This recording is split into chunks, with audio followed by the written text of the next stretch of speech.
Friends पिछली class के अंदर हमने कोशिका के बारे में पढ़ा था कि कोशिका के अंदर केंद्रक होता है जो कोशिका का कंट्रोल करता है और उसी को कोशिका का नियंत्रण केंद्र या कंट्रोल सेंटर कहते हैं। अब देखिए, एक मैंने दो नाम लिए थे आपके सामने, एक तो होती है प्रोकैरियोटिक कोशिका और एक यूकैरियोटिक कोशिका। हालांकि आपने पहले सुना होगा या नॉर्मली पूछ लिया जाए कि प्रोकैरियोटिक कोशिका क्या होती है और यूकैरियोटिक कोशिका क्या होती है। तो देखिए, जो कोशिका का केंद्रक है, एक ऐसी कोशिका जिसके अंदर केंद्रक बिल्कुल अल्प विकसित प्रकार का होता है, उसके अंदर विकास नहीं होता है, उसके ऊपर केंद्रक झिल्ली नहीं पाई जाती है, या जो कोशिका के अन्य अंगक थे ना, मैंने आपको बताया था माइटोकॉन्ड्रिया, राइबोसोम, गोल्गी, ये सारी चीजें कुछ नहीं होती, केवल एक राइबोसोम होता है। बाकी ना उसके अंदर अंतःप्रद्रवी जालिका होगी, ना माइटोकॉन्ड्रिया होगा, कोई संरचनाएं नहीं होगी, केवल केंद्रक जिस पर झिल्ली नहीं होगी और एक साथ में राइबोसोम पड़ा रहेगा। ऐसी कोशिका को हम प्रोकैरियोटिक या असीम केंद्र की कोशिका कहते हैं और ये कोशिकाएं बैक्टीरिया या जीवाणु के अंदर पाई जाती है। दूसरे प्रकार की आती है ससीम केंद्र की या यूकैरियोटिक कोशिका। तो यूकैरियोटिक कोशिका बिल्कुल प्रोकैरियोटिक की उल्टी होती है, यानी जो कल हम कोशिका पढ़ रहे थे ना, जिसके अंदर आपको सारे भाग दिख रहे थे, केंद्रक भी है, उस पर केंद्रक झिल्ली भी है, सारे कोशिकांग है, राइबोसोम है, माइटोकॉन्ड्रिया है, गोल्गी है, अंतःप्रद्रवी जालिका है, लाइसोसोम है, तो वो कोशिका पूरी अंदर से भरी हुई थी, यानी उसके अंदर सारे पार्टिकल्स अवेलेबल थे। लेकिन जो प्रोकैरियोटिक कोशिका होती है उसके अंदर ये पार्ट नहीं पाए जाते हैं। तो इसी आधार पर डिफरेंस है इसके अंदर कि केंद्रक होगा, उस पर केंद्रक झिल्ली होगी, सारे कोशिकांग होंगे, तो वो यूकैरियोटिक कोशिका है।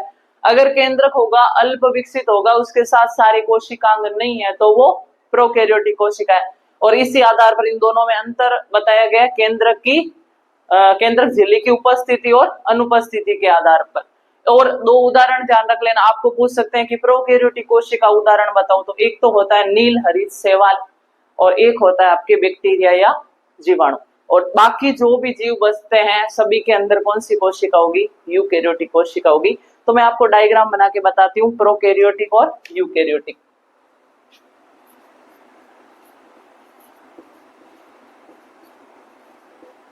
ये जो प्रोकैरियोटिक कोशिका है ना, इसके हिंदी में बोलते हैं असीम केंद्र की।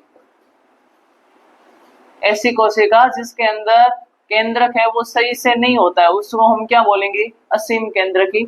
और दूसरे प्रकार की जो कोशिका होती है वो होती है यूकैरियोटिक, यानी उसको हम क्या बोलेंगे? ससीम केंद्र की। क्या बोलेंगे?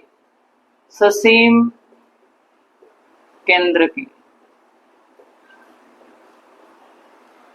अब देखिए, जैसे प्रोकैरियोटिक कोशिका को मैं बना रही हूं और ये मैंने बना दी यूकैरियोटिक कोशिका। अब जो इसके अंदर केंद्रक है ना, प्रोकैरियोटिक कोशिका के अंदर बिल्कुल अल्प विकसित प्रकार का केंद्रक होगा, यानी उस पर केंद्रक झिल्ली नहीं होगी। और दूसरी जो यूकैरियोटिक कोशिका होगी उसके अंदर केंद्रक होगा और उस पर क्या पाई जाएगी? केंद्रक झिल्ली। इसके अलावा जो प्रोकैरियोटिक कोशिका है इसके अंदर केवल कौन सा कोशिकांग पाया जाता है? राइबोसोम और 70S प्रकार का राइबोसोम।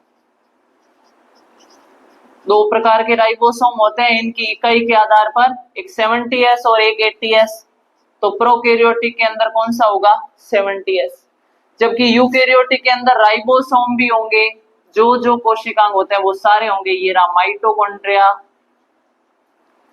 ये रही गोल्गी, ये रहा लाइसोसोम, ये रही अंतःप्रद्रवी जालिका। और इस अंतःप्रद्रवी जालिका के 75% भाग पर क्या पाए जाते हैं? राइबोसोम चिपके हुए रहते हैं, इसलिए इसको बोल देते हैं खुरदरी अंतःप्रद्रवी जालिका। जिस पर राइबोसोम नहीं है उसे चिकनी अंतःप्रद्रवी जालिका। तो आगे अंतःप्रद्रवी जालिका में हम पढ़ लेंगे, अभी इतना ही ध्यान रखना है। उसके अलावा ये जो वैक्यूल है, खाली जगह होती है इसके अंदर, उसके अलावा हरित लवक पाए जाते हैं। अगर प्लांट की कोशिका है तो हरित लवक या क्लोरोप्लास्ट भी होगा। तो कुल मिलाकर जो यूकैरियोटिक कोशिका है वो अंदर से भरी हुई दिखेगी, क्योंकि इसके अंदर जितने भी कोशिका के अंग है वो सारे उपस्थित है। जबकि ये प्रोकैरियोटिक कोशिका आपको खाली खाली दिख रही है। पहला तो दोनों में अंतर क्या है कि प्रोकैरियोटिक कोशिका का केंद्रक है वो अल्प विकसित प्रकार का होता है, आदिम प्रकार का, प्रिमिटिव प्रकार का होता है। और दूसरा इसके अंदर केवल राइबोसोम पाए जाते हैं और कोई कोशिका के अंगक नहीं पाए जाते। राइबोसोम कैसे होते हैं? 70S प्रकार के। दूसरी है यूकेरियोटिक कोशिका, जिसमें केंद्रक होगा, उस पर केंद्रक झिल्ली होगी, यानी केंद्रक पूर्ण रूप से विकसित होगा। उसके अलावा इसके अंदर सारे कोशिकांग होंगे, माइटोकॉन्ड्रिया है, गोल्जी का है, लाइसोसोम है, अंतःप्रद्रवी जालिका है, ये आपके हरित लवक है। और इसके अंदर जो राइबोसोम है वो दोनों प्रकार के होंगे, 70S प्रकार का भी होगा और 80S प्रकार का भी होगा। 70S और 80S। ये जो कोशिका द्रव्य में बिखरा हुआ पड़ा है ये राइबोसोम है 80S, और जो कोशिकांगों के ऊपर चिपका हुआ है उसका नाम क्या देंगे? 70S। तो दोनों में मोटा मोटा 3 पॉइंट याद रखना है।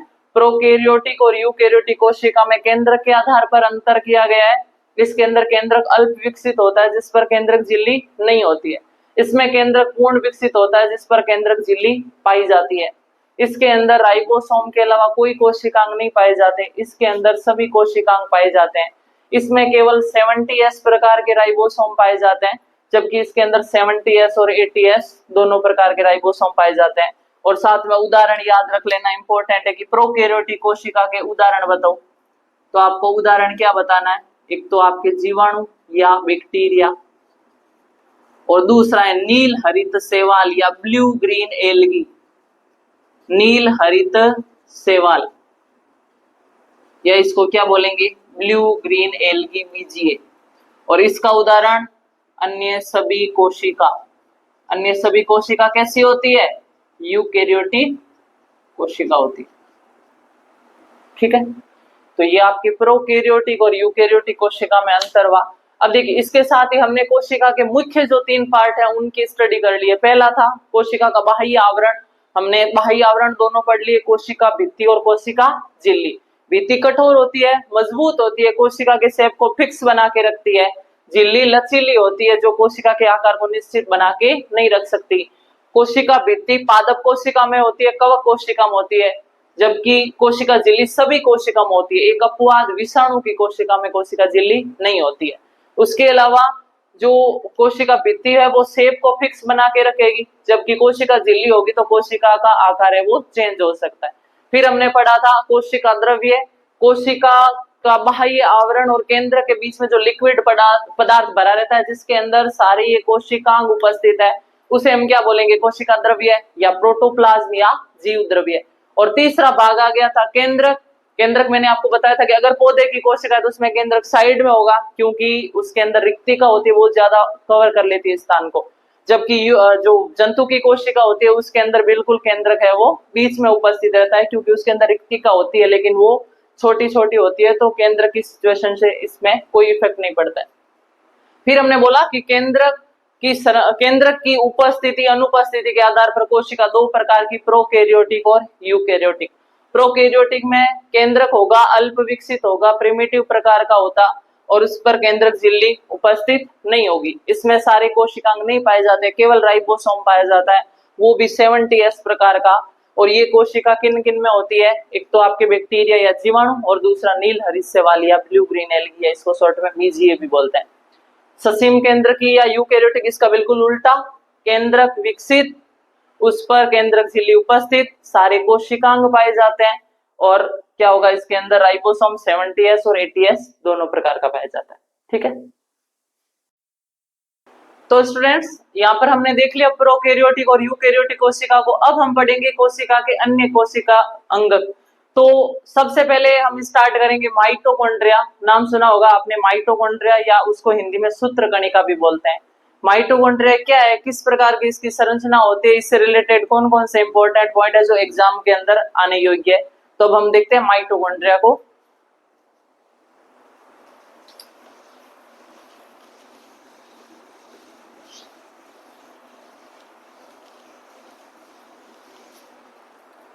यानी कोशिका के मुख्य भाग के बाद जो अन्य कोशिका अंगक है, अब हम उनको पढ़ना स्टार्ट कर रहे हैं। मुख्य भाग पढ़ लिए, बाह्य आवरण, केंद्रक और कोशिका द्रव्य।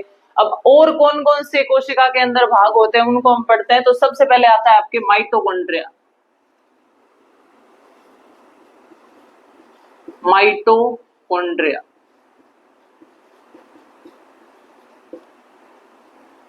और इसे हिंदी में सूत्रकणिका भी बोलते हैं। तो दोनों नाम ध्यान रखना है आपको, माइटोकॉन्ड्रिया या सूत्रकणिका। और नॉर्मली आपको मैं तो बोलती हूँ कि साइंस के अंदर अगर आप पढ़ो तो ज्यादा से ज्यादा इंग्लिश टर्म्स याद करो, क्योंकि कई कई बार ऐसा होता है कि इंग्लिश के टर्म्स दे दी जाती है, अब उसी का नाम हिंदी में दे दिया और उसी का नाम इंग्लिश में दे दिया। भले ही पेपर बाइलिंगुअल आता हो, लेकिन इंग्लिश में भी उसने माइटोकॉन्ड्रिया लिख दिया और हिंदी में भी उसने माइटोकॉन्ड्रिया लिख दिया। लेकिन ऐसा कभी नहीं आएगा कि सूत्रकणिका लिख दिया हिंदी में पर इंग्लिश में भी सूत्रकणिका, नहीं। इंग्लिश के नाम आपको सब जगह मिलेंगे लेकिन हिंदी वाले नाम मिलने जरूरी नहीं है। तो इसलिए आप साइंस के अंदर जितना हो सके इंग्लिश टर्म्स को याद रखो, ठीक है। अब देखिए माइटोकॉन्ड्रिया किस प्रकार का होता है। पहले एक मैं इसके खोज से संबंधित बताती हूँ कि सबसे पहले जो माइटोकॉन्ड्रिया को एक वैज्ञानिक ने देखा था जिसका नाम था कोलिकर। इसके अंदर आपको 3 वैज्ञानिक नाम याद रखने हैं, एक तो अल्टमैन, एक कोलिकर हो गया और तीसरा वैज्ञानिक है बेंडा। ये 3 वैज्ञानिक क्यों जुड़े हुए हैं माइटोकॉन्ड्रिया से कि सबसे पहले माइटोकॉन्ड्रिया को देखा था कोलिकर ने, किसके अंदर देखा था, कीटों की रेखित पेशियों में। ये पॉइंट ध्यान रखना, कीटों की रेखित पेशियां। रेखित पेशियां क्या होती है, ऐसी पेशियां जिसके अंदर लाइन जैसी संरचनाएं दिखाई दे उन्हें क्या बोलेंगे, रेखित पेशियां। और एक होती है जो बिल्कुल चिकनी होती है उन्हें अरेखित पेशियां बोलते हैं। तो सबसे पहले माइटोकॉन्ड्रिया को किसने देखा, कोलिकर ने, किसने, कीटों की रेखित पेशियों ने। माइटोकॉन्ड्रिया की खोज किसने की थी, अल्टमैन ने की थी। तो ये पॉइंट सबसे इंपॉर्टेंट है, कई बार क्वेश्चन आया हुआ है। माइटोकॉन्ड्रिया की खोज किसने की, माइटोकॉन्ड्रिया की खोज अल्टमैन ने की। जब अल्टमैन ने खोज की तो ये जो माइटोकॉन्ड्रिया नाम किसने दिया था, ये माइटोकॉन्ड्रिया नाम दिया था बेंडा ने। माइटोकॉन्ड्रिया नाम दिया। तो 3 वैज्ञानिक जुड़े हुए माइटोकॉन्ड्रिया से, एक तो सबसे पहले माइटोकॉन्ड्रिया को देखने वाला, दूसरा माइटोकॉन्ड्रिया की खोज का श्रेय और तीसरा जिसने माइटोकॉन्ड्रिया नाम दिया। तो आपको तीनों याद रखने हैं और सबसे इनमें से जो इंपॉर्टेंट है ना वो कौन है, अल्टमैन। क्वेश्चन आता है माइटोकॉन्ड्रिया की खोज किसने की, तो माइटोकॉन्ड्रिया की खोज है वो अल्टमैन ने की। माइटोकॉन्ड्रिया नाम किसने दिया, बेंडा नामक वैज्ञानिक ने दिया। और माइटोकॉन्ड्रिया को इसने किसमें देखा, कीटों की रेखित पेशियों में। तो ये माइटोकॉन्ड्रिया की खोज से संबंधित हो गए। अब हम देखते हैं कि माइटोकॉन्ड्रिया की संरचना किस प्रकार की होती है और उसके अंदर क्या क्या एक्टिविटी होती है।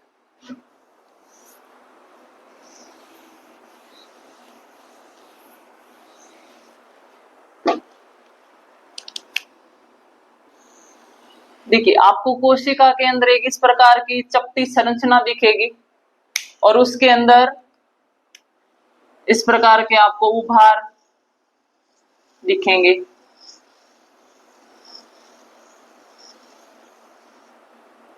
जो माइटोकॉन्ड्रिया के बाहर की दीवार है ना वो डबल होती है, यानी दोहरी झिल्ली पाई जाती है माइटोकॉन्ड्रिया के बाहर।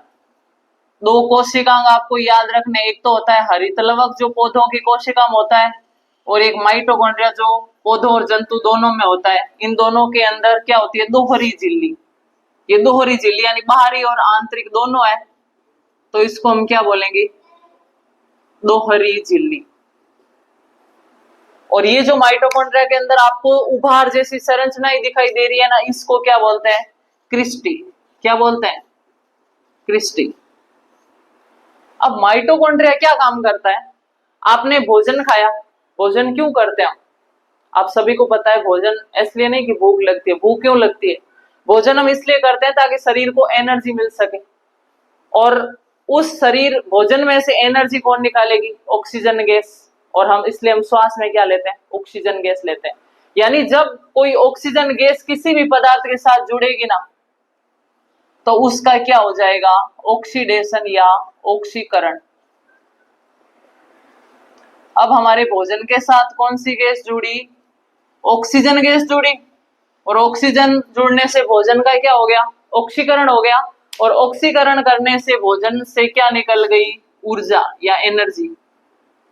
और ये जो ऊर्जा निकलती है ना, इसका एक नाम है एडिनोसिन ट्राइफॉस्फेट यानी एटीपी। ये ऊर्जा निकल कर कहां पर आकर संचित हो गई, माइटोकॉन्ड्रिया के अंदर। ये ऑक्सीकरण वाला प्रक्रम हुआ और उसके बाद क्या निकली, ऊर्जा। और ऊर्जा आकर कहां संचित हो गई, माइटोकॉन्ड्रिया के अंदर। इसलिए माइटोकॉन्ड्रिया के अंदर एनर्जी स्टोर है, इसलिए इसको क्या बोलते हैं, कोशिका का शक्ति ग्रह। क्या बोलते हैं, कोशिका का शक्ति ग्रह, power house of the cell, कोशिका का शक्ति ग्रह। या इसका एक नाम और है संचयी बैटरी। बैटरी के अंदर क्या होती है, एनर्जी होती है कि नहीं होती है, इसलिए माइटोकॉन्ड्रिया को कोशिका की संचयी बैटरी कहा जाता है। Power house of the cell, कोशिका का शक्ति ग्रह, ये सब नाम किसके, माइटोकॉन्ड्रिया के नाम है। एक देखिए जो माइटोकॉन्ड्रिया ना, सामान्यतः जो दूसरे कोशिकांग है ना, एक तो राइबोसोम, एक आरएनए, एक डीएनए, ये संरचना नॉर्मली कोशिका के पास होती है। लेकिन माइटोकॉन्ड्रिया इतना वीआईपी होता है कि अपना पर्सनल आरएनए रखता है, पर्सनल डीएनए रखता है, पर्सनल राइबोसोम रखता है, इसलिए इसको अर्ध स्वायत्त कोशिकांग भी कहा जाता है। क्या कहा जाता है, अर्ध स्वायत्त कोशिकांग, यानी आधा खुद की चलने वाला कोशिकांग, अर्ध स्वायत्त कोशिकांग। क्यों, क्योंकि माइटोकॉन्ड्रिया के अंदर खुद का क्या होगा, एक तो माइटोकॉन्ड्रिया के अंदर खुद का राइबोसोम होगा, इस प्रकार मोती की तरह सबके अंदर बिखरा हुआ रहेगा पूरे माइटोकॉन्ड्रिया के अंदर। दूसरा, माइटोकॉन्ड्रिया के अंदर खुद का डीएनए होगा, डीऑक्सी राइबोन्यूक्लिक अम्ल, और इसके अंदर जो डीएनए होगा ना, वो इस प्रकार का एकल लड़ी की तरह होगा। हमारे अंदर जो नॉर्मली डीएनए होता है ना, वो डबल हेलिक्स के रूप में होता है, इस प्रकार का डीएनए होता है। लेकिन जो इस प्रकार का डीएनए होता है ना, वो बैक्टीरिया के अंदर होता है। तो कुछ वैज्ञानिकों ने ऐसा आइडिया लगाया कि हो सकता है कि जो माइटोकॉन्ड्रिया है, इसकी उत्पत्ति बैक्टीरिया या जीवाणु से हुई हो। क्यों, क्योंकि इसका डीएनए और बैक्टीरिया का डीएनए एक जैसा है। इसके अंदर सिंगल सेल डीएनए होता है, यानी एकल लड़ी वाला डीएनए होता है, जबकि हमारे पूरे शरीर की कोशिका में कैसा होता है, डबल हेलिक्स मॉडल का डीएनए होता है, और एक साथ में ये क्या रखता है, अपना आरएनए। तीनों चीज ध्यान रखना। माइटोकॉन्ड्रिया को अर्ध स्वायत्त कोशिकांग क्यों कहा जाता है, क्योंकि माइटोकॉन्ड्रिया के अंदर अपना स्वयं का राइबोसोम, डीएनए और आरएनए होता है। माइटोकॉन्ड्रिया का डीएनए वो सिंगल लड़ी के रूप में होता है, इसलिए इसको ऐसा माना जाता है कि इसकी उत्पत्ति हुई है वो बैक्टीरिया या जीवाणु से हुई है। ठीक है, तो ये आपके माइटोकॉन्ड्रिया। अब माइटोकॉन्ड्रिया के अंदर क्या क्या क्वेश्चन बन सकते हैं, वापस ध्यान से सुन लो। माइटोकॉन्ड्रिया की खोज किसने की, अल्टमैन ने। माइटोकॉन्ड्रिया को सबसे पहले किसने देखा, माइटोकॉन्ड्रिया को सबसे पहले कोलिकर ने कीटों की रेखित पेशियों में देखा। तीसरा क्वेश्चन, माइटोकॉन्ड्रिया नाम किसने दिया, माइटोकॉन्ड्रिया नाम है वो बेंडा ने दिया। तीन तो खोज से संबंधित क्वेश्चन हो गए। माइटोकॉन्ड्रिया की खोज अल्टमैन, माइटोकॉन्ड्रिया को सबसे पहले देखा कोलिकर ने, किस में, कीटों की रेखित पेशियों में।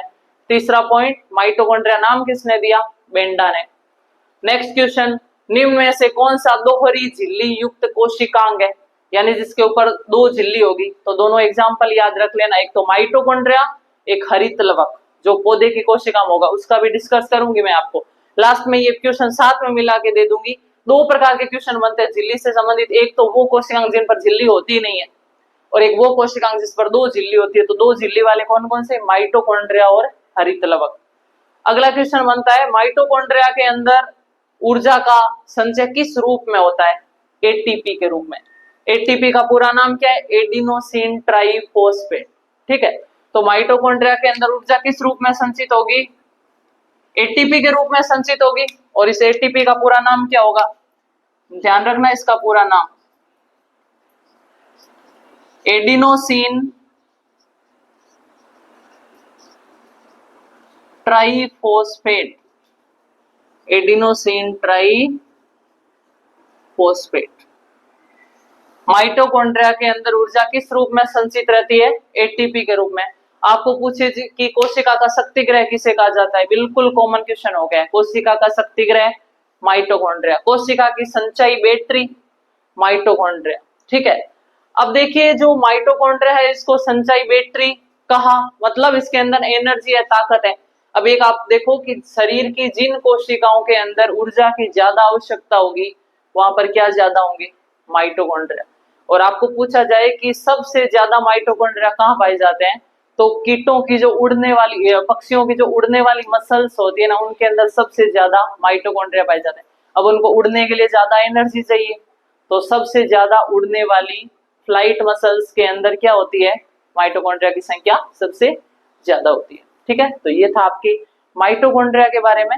इसके साथ ही हम अन्य कोशिकांगों को भी पढ़ेंगे विस्तार से एक एक करके। नेक्स्ट क्लास के अंदर हम राइबोसोम के बारे में पढ़ेंगे, फिर अंत्यप्रद्रवी जालिका, फिर हरित लवक, गोल्जी काय, लाइसोसोम, इन सब कोशिकांगों को डिस्कस करेंगे और लास्ट के अंदर कोशिका विभाजन के बारे में करेंगे। तो मेरी इतनी रिक्वेस्ट है कि स्टूडेंट मेरी क्लासों को आप कंटिन्यू देखते रहो, आपके फायदे की चीज है। कई स्टूडेंट्स ऐसे होते हैं कि जब फायदे की चीज मिलती है ना, तब उनको बिना पैसे दिए हजम नहीं होती है। उनको लगता है कि मैडम बिल्कुल फ्री में पढ़ा रही है, मतलब यहाँ पर कुछ नहीं है। जरूरी नहीं है हर चीज पैसों से खरीदी जा सकती हो। मैं गरीब बच्चों के लिए कर रही हूँ, वो बच्चे जो कोचिंग की फीस ना भर पा रहे हो, घर पे बैठे हैं। कई लड़कियां ऐसी हैं मेरे साथ अभी, क्योंकि उनके घर की स्थिति ऐसी है कि वो ना तो घर वाले बाहर भेज सकते हैं लड़कियों को, ना वो पढ़ाने के लिए फीस दे सकते हैं, ऑनलाइन क्लासेस परचेज करने के लिए पैसे नहीं दे सकते। तो मेरी क्लास हर प्रत्येक उस स्टूडेंट के लिए होगी जो घर पे बैठकर ईमानदारी से पढ़ाई करना चाहता है। तो जितना संभव हो सके मैं उनके हर क्लास को अवेलेबल करवाने की कोशिश करूंगी। इसी शुभकामना के साथ मेरी आज ये क्लास समाप्त होती है। मिलते हैं नेक्स्ट क्लास के अंदर। Thank you.